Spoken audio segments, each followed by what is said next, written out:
Hello student, welcome to the let's crack nursing. So आज हम देखेंगे इन्फ्लामेशन के बारे में। तो सबसे पहले हम जानते हैं इन्फ्लामेशन होता क्या है।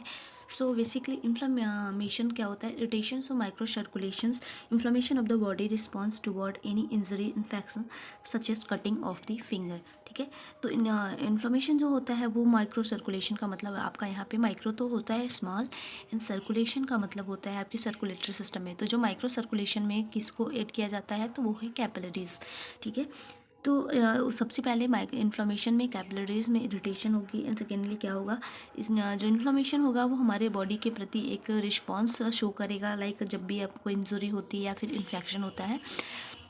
एंड उसके बाद हम देखेंगे कि जो सफिक्स यूज़ किया जाता है इन्फ्लामेशन के लिए वो क्या है। तो उससे आइटिस, जैसे कि आपने सुना होगा डर्मेटाइटिस एंड कार्डाइटिस, इस तरह से जितने भी वर्ड आते हैं जिनमें कि लास्ट में आइटिस लगा होता है वो क्या करता है, शो करता है इन्फ्लामेशन को। अब हम देख लेते हैं कार्डिनल साइन ऑफ इन्फ्लामेशंस। तो ये होते हैं 5 टाइप्स, एंड इसमें आप स्टाफ मार्क कर सकते हो क्योंकि ये एग्ज़ाम पर्पस में से ही बहुत ज़्यादा इंपॉर्टेंट है।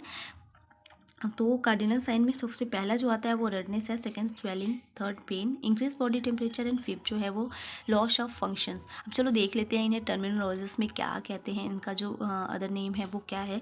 तो जो रेडनेस है उसे र्यूबोर कहते हैं, स्वेलिंग को ट्यूमर, पेन को डोलोर, एंड उसके बाद इंक्रीज बॉडी टेम्परेचर को आपको कॉलर कहते हैं। अब इसे याद कैसे किया जाएगा, तो आप रूबोर्स जो रेडनेस की अगर बात करें तो इसे आर से आप कंबाइन करके रेडनेस से रूबोर मतलब रेडनेस एंड रूबोर, तो आप इसे याद कर सकते हैं। एंड स्वेलिंग से आप ट्यूमर याद कर सकते हैं। जैसे देखो कोई भी बॉडी में अगर ट्यूमर होता है, क्योंकि ट्यूमर भी लाइक अ स्वेलिंग ही होता है, उसमें भी क्या होता है जो टिश्यूज़ होते हैं वो उभरे हुए नज़र आते हैं, तो आप उससे कोरिलेट कर सकते हो ट्यूमर को। उसके बाद डॉलर जो है वो पेन से किया गया है। तो पेन का जो हिंदी होता है वो होता है दर्द। तो अगर आप इसे जो को रिलेट करना चाहें तो इस तरह से भी कर सकते हैं डॉलर को।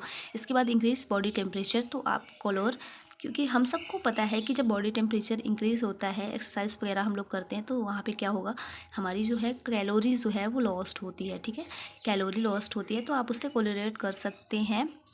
हाँ, इंक्रीज से बॉडी टेम्परेचर होगा तो वहाँ पे क्या होगा, कुलोर होगा। एंड उसके बाद लॉस ऑफ फंक्शन जो है तो ये फंक्शन लेशिया, इसको क्या बोलते हैं, फंक्शन लेशिया। ठीक है, एंड अब हम नेक्स्ट जान लेते हैं फिजियोलॉजी ऑफ द इन्फ्लामेशन।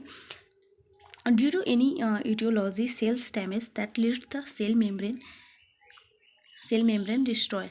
तो किसी भी ईटियोलॉजी का मतलब होता है कॉज, किसी भी कॉज की वजह से जो होता है वो सेल सबसे पहले डैमेज होंगे, एंड जैसे ही सेल जो डैमेज होंगे तो क्या होगा, सेल मेम्ब्रेन भी डिस्ट्रॉय होगा। एंड सेल मेम्ब्रेन डिस्ट्रॉय होने के बाद क्या रिलीज होगा, फॉस्फोलिपिड होगा। एंड एक सेकेंड, मैं इसे एक टेबल में आपको शो कर देती हूँ जो कि समझने में बहुत ईजी होगा।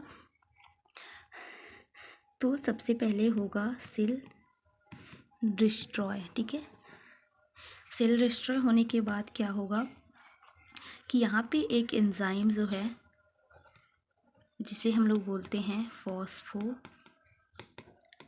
एंजाइम, जो है फॉस्फोलिपिड क्या होगा, रिलीज हो जाएगा। ठीक है, फॉस्फो रिलीज होने के बाद क्या होगा, ये एक्टिवेट होके क्या बनाएगा, फॉस्फो लाइपेज एंजाइम। ठीक है, फॉस्फोलाइपेज एंजाइम। एंड फॉस्फोलाइपेज जो एंजाइम है वो अगेन क्या बनाएगा, तो वो बनाएगा आर्किडोनी एसिड। ठीक है, आर्किडोनी एसिड को क्या करेगा, वो एक्टिवेट करेगा, कौन, आपका फॉस्फोलाइपेज। जैसे ही आपका आर्किडोनी एसिड जो है वो एक्टिवेट होगा तो वो अगेन क्या करेगा, 2 एंजाइम को फॉर्म करेगा। ठीक है ना, 2 एंजाइम को फॉर्म करेगा। तो पहला है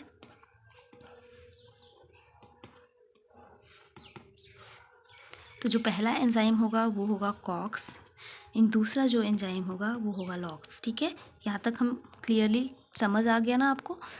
ठीक है, तो चलो अब देख लेते हैं कि जैसे ही हमारा टू एंजाइम जो है वो काम करने लगेगा किसके बाद, आर्किडोनी एसिड के बाद, ठीक है। तो पहला जो एंजाइम है कॉक्स एंड दूसरा जो है वो लॉक्स है।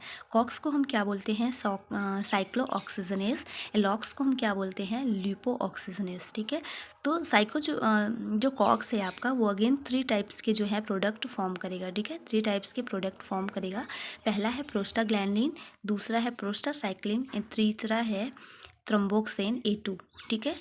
एंड आपका जो लॉक्स है उससे एक प्रोडक्ट फॉर्म होगा, वो है ल्यूकोट्रिएंट, ठीक है। इतना क्लियर है।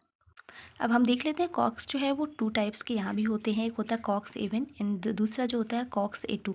तो जो कॉक्स एवन होता है वो HCl सिक्रेशन में हेल्प करता है एंड जो कॉक्स A2 होता है वो पेन एंड इन्फ्लेमेशंस को कॉज करता है, ठीक है। हमें कॉक्स A2 देखने के लिए मिलेगा पेन एंड इन्फ्लेमेशन में।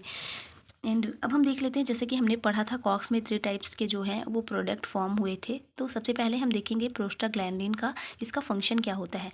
तो ये एक वैसोडाइलेशन का काम करता है, आपके वेसल्स को जो है वो डायलेट करने का काम करता है। बेसिकली जो वैसोडाइलेशन का मतलब होता है वो होता है वेसल्स को डायलेट कर देना, ठीक है।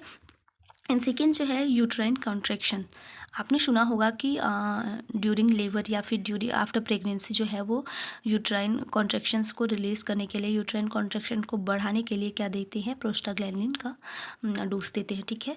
तो किस में भी हेल्प करता है ये, यूट्राइन कॉन्ट्रैक्शन में भी हेल्प करता है। एंड थर्ड जो है वो होता है साइक्लो प्रोटेक्टिव एजेंट। ये क्या करता है, साइक्लो प्रोटेक्टिव एजेंट, यहाँ पे साइक्लो का मतलब आपके है सेल्स से, ठीक है। तो ये क्या करेगा कि सेल्स जो आपके HCl हाइड्रोक्लोराइड एसिड का जो सिक्रीशन है उसे डिक्रीज करेगा, जिससे कि जो भी इनर लाइंस के सेल, जैसे कि आपके एब्डोमिनल कैविटीज़ के सेल्स हो गए हैं, वो उनको क्या करेगा, डैमेज होने से बचाएगा, ठीक है। एंड दूसरा देखते हैं हम प्रोस्टासाइक्लिन।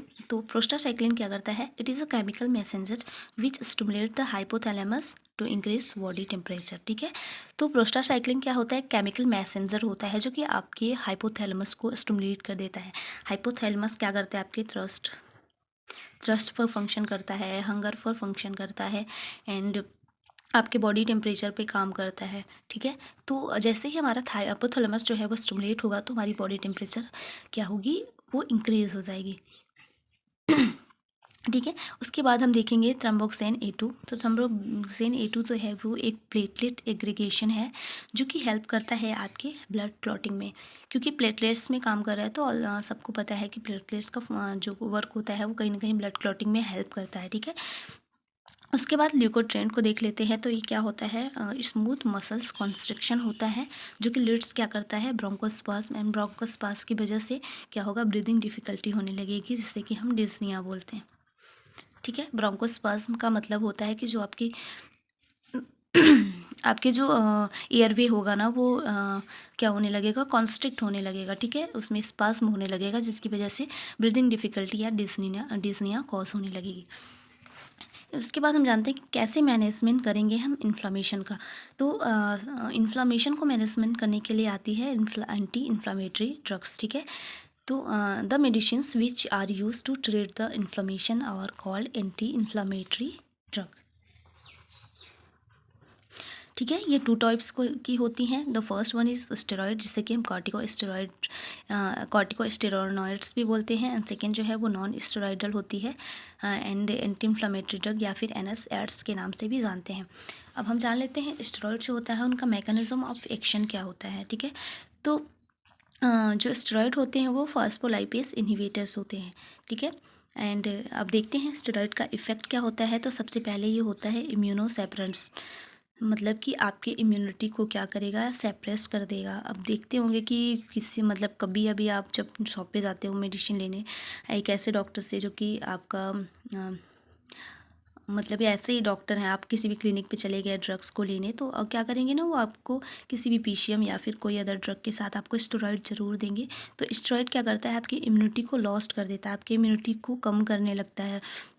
एंड सेकेंड जो है वो क्या करेगा, डिक्रीज ब्लड ग्लूकोज, ब्लड के में जो ग्लूकोज लेवल होता है उसे भी डिक्रीज कर देगा, बढ़ा देगा, जो कि क्या क्या कहलाता है, हाइपरग्लाइसीमिया, ठीक है। एंड उसके बाद क्या करेगा, ये आपकी सोडियम एब्जॉर्प्शन को सोडियम एंड वाटर रिटेंशन, मतलब ये क्या करेगा, जो स्टेरॉइड होता है वो बॉडी में सोडियम एंड वाटर को क्या करता है, रिटर्न करके रख देता है, मतलब कि इन्हें क्या करेगा, एक तरह से बोले तो कलेक्ट करके रखता है, ठीक है, कलेक्ट करके रखता है।